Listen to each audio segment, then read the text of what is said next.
नमस्कार दोस्तों, मैं मीत सेठी और अपने चैनल मीत सेठी 786 के माध्यम से आपके सामने एक बार फिर से नई वीडियो के साथ आई हूँ। दोस्तों, आज हम स्पिरिचुअलिटी और एस्ट्रोलॉजी दोनों को मिलाकर थोड़ी सी बात करेंगे, तो अच्छे से हम ये समझ पाएंगे कि एस्ट्रोलॉजी का कितना बड़ा रोल होता है उसकी लाइफ में। ये हमारा जो जीवन है ये एक धागे की भांति है। जन्म और मृत्यु की जो प्रक्रिया है वो अस्तित्व के एक चरण से दूसरे चरण में चलती है, यानी धागे के एक सिरे से दूसरे सिरे तक पहुंचना जीवन से मृत्यु तक का सफ़र है। आत्मा अपने अनुभवों के दायरे के माध्यम से लगातार अपनी जो चेतना है उसका विस्तार करती रहती है, जब तक कि उसके लिए एक भौतिक शरीर में पुनर्जन्म लेने की जो आवश्यकता है वो नहीं रह जाएगी। यानी जब तक हमें ये महसूस हो रहा है कि हमारे कर्मास अभी स्टैंड आउट कर रहे हैं हमारे लिए, तब तक हम ये जो शरीर भौतिक शरीर है इसके आवागमन के चक्र में घूमते रहेंगे। जन्म लेने से पहले हमारी जो आत्मा है उन आत्माओं को चुनती है जो हमारे माता पिता बनेंगे, और उस धर्म को भी परिभाषित करती है जिसके द्वारा वो जिएगी धरती पर जाकर, और जिसमें उसका जो जन्म है और पालन पोषण है वो होगा, और अंत जीवन के सभी पहलुओं को अनुभवों को आपस में जोड़ा जाता है, जिसमें जो हमारी आत्मा है वो हर अंधी गली को शामिल करती है, जिसमें कि एक सत्य का मार्ग वो खोजने जा रही है धरती पर।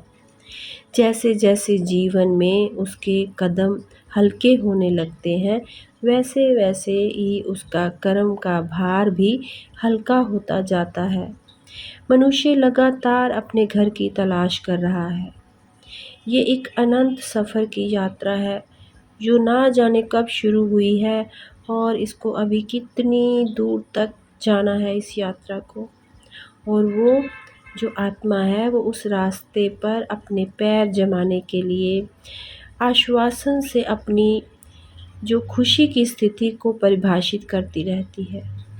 मनुष्य के कर्म जो है उसके पास उसके घर तक पहुंचने के जो रोड मैप हैं, जिसमें कि रुकने का साइन भी है, चलने का साइन भी है, फिर सड़क को किस तरह पार करना है, और सेम उसी तरह से ये आत्मा को पूर्णता की स्थिति में जो ये सब कुछ है ले जा सकेगा, और शुद्ध रूप में परमात्मा की जो लाइट के साथ है वो ये आत्मा एक हो सकेगी इस पूरी लंबी जर्नी को पार करने के बाद। और हम सब एक ही नियम के तहत जीते हैं। हम में से हर कोई पूर्णता की सीढ़ी के एक अलग पायदान पर खड़ा है। हर चरण में एक अलग विकास का चरण है, और सबसे महत्वपूर्ण जो चरण है वो है जो हम इस प्रेजेंट लाइफ में जी रहे हैं। तो अब हम बात करते हैं एस्ट्रोलॉजी के बारे में। ये जो मैंने अभी आपको पीछे बताया वो सब एक आध्यात्मिक जर्नी है जो हर इंसान जी रहा है, और जो इस ज्ञान को समझ लेता है, इन चीज़ों को सोच विचार कर समझ लेता है, उसका ये जो सफ़र है ये जो जर्नी है वो इजी हो जाती है। लेकिन जो इंसान अपने इस सफ़र के प्रति अवेयर नहीं है, जिसे ये ज्ञात ही नहीं है कि वो कहाँ चल रहा है, क्यों चल रहा है, वो कहाँ से आया है, उसको कहाँ जाना है, उसकी ये जर्नी बहुत टफ होती है। तो अगर हम एस्ट्रोलॉजी के अकॉर्डिंग देखें तो किसी भी कुंडली में सबसे जो कमज़ोर स्थान होगा कुंडली का वो दक्षिण नोड है। मैं आपको आज नोड के हिसाब से बता रही हूँ कुंडली। यानी मान लीजिए एक कुंडली जब इंसान ने बर्थ लिया उस टाइम जो उसकी कुंडली बनी, लगन कुंडली, उस कुंडली का दक्षिण कोण है, जो वो सबसे कमज़ोर हिस्सा होता है, क्योंकि वो हमारे द्वारा जोड़े गए कर्मों का प्रतिनिधित्व करता है। चाहे हमने कोई भी रास्ता अपनाया हो, ये दक्षिण नोड जो है वो हमें पीछे से कर्म के अवशेषों के लिए खुला छोड़ देता है।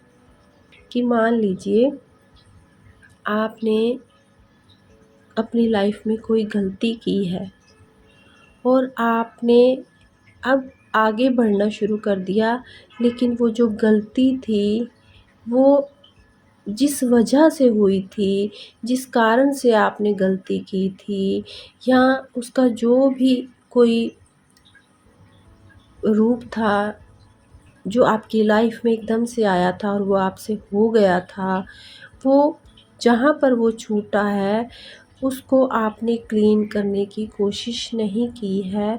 आप आगे बढ़ गए हैं और आप भूल चुके हैं और आपको ये लग रहा है कि वो जो गलती हुई थी मेरे से, वो अब ना तो किसी ने देखी है, ना किसी को याद है, और मैं भी अब आगे की लाइफ में बढ़ रहा हूँ, तो अब उसका कोई मीनिंग नहीं है। लेकिन हमारी जो कुंडली है वो ऐसे ही हमारी गलतियों के लिए जो पीछे से हमने की थी उनके लिए दक्षिण नोड का काम करती है। यानी उस गलती से जो हमारा जुड़ा हुआ पर्पस था, जिस कारण से वो हमारी ज़िंदगी में वो गलती हमसे हुई थी, उसके लिए जो रास्ते पीछे खुले थे वो हम बंद करना भूल चुके हैं। हम आगे तो बढ़ गए, हमें वहाँ पर क्या करना था, फ़ॉरगिवनेस करनी थी, आई एम सॉरी करना था, अपनी गलती को मानना था। तब हमें आगे बढ़ना था, जो हमने नहीं किया। हम वहाँ पर आंखें बंद करके खुद को क्लीन करके आगे बढ़े हैं, तो वो हमारी कुंडली में सामने आ जाते हैं। तो उन्हीं को दक्षिण नोड कहा जाता है। हम लगातार अपने फ्यूचर की ओर देखते हैं और शायद ही कभी हमारे द्वारा जो बनाए गए वो सभी प्रभावों की हम जांच करने की कोशिश करते हैं या कभी लाइफ में रुकते हैं। मुझे नहीं लगता कि हम कभी रुकते हैं जब तक कि उस तरह के प्रभाव हमारे रास्ते में सामने नहीं आते। जब तक कि हमें ये एहसास नहीं होता कि आज ये जो क्षण हमारे सामने आया है वो हमारे आज से कई सालों पहले की गलती के कारण आया है। लेकिन हमने जो ट्रैक बनाए वो अभी भी मौजूद हैं। हमारी वो गलतियाँ ख़त्म नहीं हुई हैं। जीवन भर की वो आदतों का प्रतीक है और इसीलिए कई लोगों के लिए वो कम से कम प्रतिरोध के सबसे अधिक देखे जाने वाले रास्ते की ओर इशारा करते हैं। कुंडली के माध्यम से हर इंसान के लिए सबसे नकारात्मक लक्षण वे हैं जो उसने सैकड़ों या हजारों वर्षों से अपनी आत्मा में पनपने दिए हैं, उन्हें ख़त्म नहीं होने दिया है। और इंसान अपने गहरे जड़ जमाए हुए अतीत के टुकड़ों को उस उम्मीद में समेटने की कोशिश करता रहता है कि वो उसके भविष्य की आधारशिला बनेंगे। पर बहुत बार अतीत ही जो होता है वो व्यक्ति को एक प्रकार के जिज्ञासु आकर्षण में शामिल कर देता है, उसे वापस व्यवहार के उन पुराने तरीकों में सम्माहित कर देता है, जिससे कि वो अपने अतीत के किए हुए कारणों को भूल गया था और उसे अपने अस्तित्व का वास्तविक उद्देश्य बना लेना होता है। कुछ यादें, कुछ मेमोरीज़ भी ऐसी होती हैं हमारे लिए जो बहुत दर्दनाक होती हैं। हम उनको सोचते हैं कि भूल चुके हैं, पर वो हमारे मानस पटल पर, हमारे अनकॉन्शियस माइंड में इतने गहरे से वो मेमोरी छपी रहती हैं कि हम जन्मों जन्म भी अगर निकल आए आगे तो भी वो हमारा पीछा नहीं छोड़ती हैं। तो एक आदत या फिर पैटर्न फिर दूसरे जन्म में हमें ले जाता है। जो इस जन्म का डर है, जो इस जन्म की गलती है, जो इस जन्म की हमारी कमज़ोरी है, जो इस जन्म का हमारा दर्द है, वही हमें अगले जन्म तक ले जाता है। वही हमारी कुंडली में दक्षिण नोड बनकर सामने आता है। हम कर्म की जड़ काट सकते हैं। हमारे पास ऐसी शक्ति और क्षमता है, क्योंकि अब हमें बुद्ध को संकेत और गतिविधि प्राप्त होने लगी है। हम ध्यान की यात्रा में जब कदम रख रहे हैं तो हमें वो शक्ति मिल चुकी है, जिससे कि ये जो हमारी जड़ें हैं, जो हमें जन्मों जन्म तक हमारे साथ चलती हैं, उन्हें हम काट सकते हैं। ध्यान का अभ्यास करने से और हम सुरक्षा करते हुए अपने व्यक्तित्व की, अपने अस्तित्व के कर्मों से बाहर आ सकते हैं। अपने व्यक्तिगत लाभ की भावना को भी हम आगे लेकर जा सकते हैं। ये ध्यान एक सीधा और सरल दृष्टिकोण बन जाता है हमारे लिए, यदि हम इसे यूज़ करना सीखें। ध्यान के अभ्यास में जब हम निराधार होते हैं, हम ये सब चीज़ों से बाहर आना चाहते हैं, तो हम कर्म के बीजों को उन बीजों को इकट्ठा नहीं होने देते और ना ही हम उन्हें दोबारा से बीजते हैं। यहाँ सवाल ये उठता है कि क्या केवल ध्यान करने से ही ज्ञान की प्राप्ति संभव है? हमारे अतीत से छुटकारा संभव है? ध्यान स्वयं कोई जादुई शक्ति हमें प्रदान नहीं करता, बल्कि हमें शक्तिशाली बना देता है। ध्यान हमारे मन की बातों का उपयोग करता है, जो हमने छुपाई हुई थी अंदर।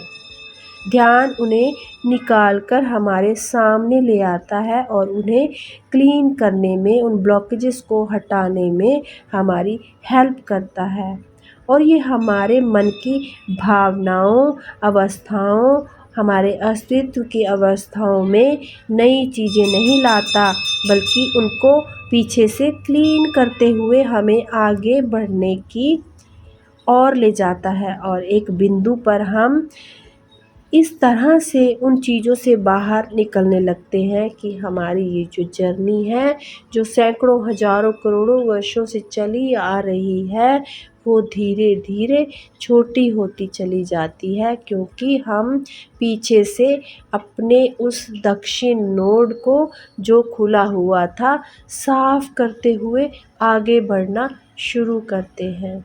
तो दोस्तों, ध्यान हमारी ज़िंदगी में इतना बड़ा मिरेकल कर सकता है, इतना बड़ा मैजिक कर सकता है कि यदि किसी इंसान ने ध्यान को अपना लिया, तो वो इन सब चीज़ों से बाहर आ सकता है। तो दोस्तों, मैं उम्मीद करती हूँ कि मेरी ये जो बातें हैं आपको समझ आती होंगी, क्योंकि मुझे कभी-कभी ऐसा लगता है कि शायद मैं चीज़ों को थोड़ा जटिल बना लेती हूँ, मैं बहुत ज़्यादा गहरे चली जाती हूँ। लेकिन दोस्तों, यही एक रास्ता है, ध्यान, ध्यान, ध्यान।